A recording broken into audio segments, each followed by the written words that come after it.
ভূপাতিত যুদ্ধবিমানের ক্রু সদস্যকে উদ্ধার করতে ইরানে প্রবেশ করেছে মার্কিন বিশেষ বাহিনী। শুক্রবার রাতে ইরানে প্রবেশ করে তারা দ্য টেলিগ্রাফের এক প্রতিবেদনে কথা জানানো হয়েছে। যদিও যুক্তরাষ্ট্র বা ইরানের সশস্ত্র বাহিনীর পক্ষ থেকে মার্কিন বিশেষ বাহিনীর ইরানে প্রবেশের এই প্রতিবেদন লেখা পর্যন্ত নিশ্চিত করা হয়নি।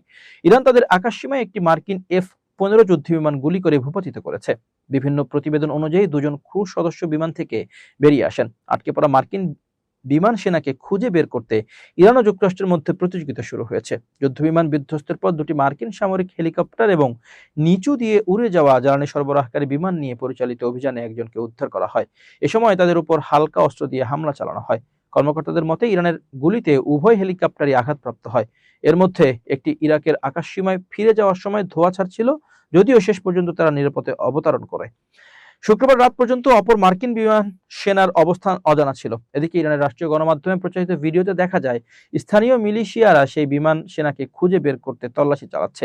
এমনকি তাকে আটক করার জন্য $60,000 পুরস্কারও ঘোষণা করা হয়।